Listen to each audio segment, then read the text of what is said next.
Assalamualaikum warahmatullahi wabarakatuh. Alhamdulillahi rabbil alamin. Wassalatu wassalamu ala sayyidil mursalin wa ala alihi wa sahbihi ajma'in, amma ba'd. Kepada yang sudah biasa membuka channel YouTube saya, sebelumnya saya dari awal sampai akhir, dari A sampai Z, saya minta maaf, mohon maaf kepada semuanya di seluruh dunia. Saya mohon maaf barangkali ada kata-kata yang kurang berkenan di hati Anda semua. Barangkali ada kata-kata yang tidak pantas untuk diucapkan, atau ada kata-kata yang keluar dari rel. Saya minta maaf yang sebesar-besarnya, karena memang mungkin orang itu semuanya tidak benar saja dan orang itu tidak salah saja, karena manusia, makhluk Allah Subhanahu wa taala terbagi dua bagian. Ada yang disebut makhluk yang setiap melakukan sesuatu itu pasti benar, seperti malaikat. Ada makhluk yang setiap melakukan perbuatan itu selalu salah, seperti setan. Nah, kita sebagai manusia ada salah juga ada benar. Barangkali dalam kata-kata saya atau perilaku saya atau nyusun bahasa yang kurang beres atau menyinggung perasaan anda semuanya, saya mohon maaf, 1000 maaf yang sebesar-besarnya.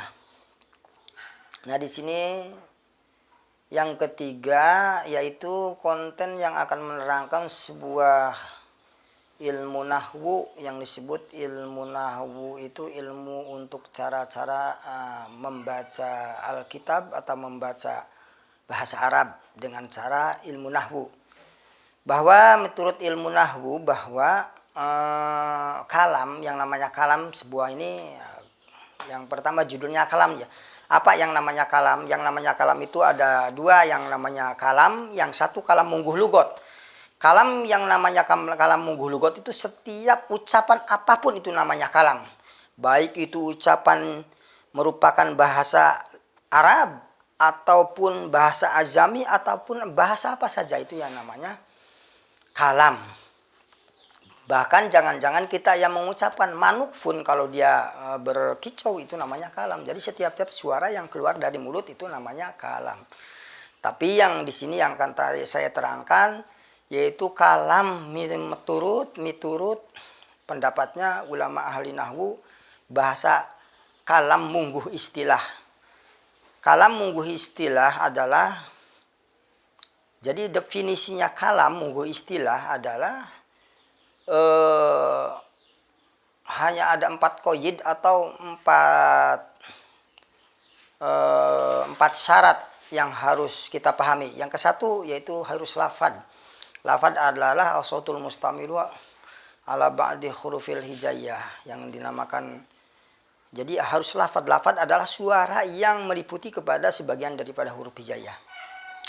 Yang kedua, ma tarokaba min kalimatani fa aktsara, yaitu lafad, ucapan yang disusun dari 2 kata atau lebih daripada 2 kata. Seperti kita mengucapkan koma zaidun, atau mengucapkan zaidun qaimun, lafaz zaidun dengan lafaz qaimun disatukan jadi zaidun qaimun, itu namanya murakkab. Yang ketiga yaitu harus mufid.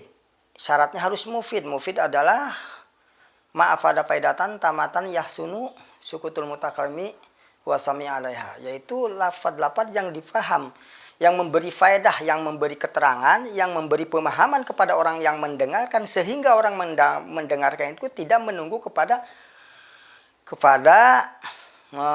kata-kata yang lain. Seperti mengucap Zaidun qaimun, si Zaid adalah seorang yang berdiri, atau Ja'a Zaidun, Zaid sudah datang. Nah, itu berarti orang yang mendengarkan tersebut mengerti bahwa Zaid sudah datang. Tapi lamun si kata-katanya masih menunggu dengan kata-kata yang lain, seperti kita mengucapkan in koma Zaidun, kalau berdiri kamu, atau kalau berdiri Zaid, kalau Zaid berdiri, nah di situ ada mau apa ya kalau berdiri. Nah, di situ berarti masih menunggu kepada kata yang lain, berarti itu belum mufid, belum berfaedah. Nah, yang ketiga harus menggunakan bahasa Arab, dan juga bahasa Arabnya tersebut yang disengaja diucapkan. Jadi berarti yang namanya kalam kesimpulan yaitu lafaz bahasa Arab yang sengaja diucapkan, yang dimengerti kepada orang yang mendengarkan, dan pakai bahasa Arab yang disengaja. Jadi bahasa Arab yang sengaja diucapkan, bahasa Arab yang sengaja diucapkan dan disusun dari kata dua kalimat atau lebih dari dua kalimat. Seperti kita mengucapkan koma Zaidun. Nah, kalau kita mengucapkan in koma Zaidun, kalau seandainya berdiri Zaid, nah itu berarti masih belum sempurna, kata-katanya belum memberi faedah. Jadi walhasil yang namanya kalam fi kalamil Arab, mengguh istilah ahli nahwu bahwa yang namanya kalam adalah bahasa Arab yang sengaja diucapkan, yang dimengerti kepada orang yang mendengarkan, juga kata-kata tersebut yang disusun dari dua kalimat atau lebih dari dua kalimat. Rupanya sekian saja dari saya. Wabillahi taufiq wal hidayah. Assalamualaikum warahmatullahi wabarakatuh.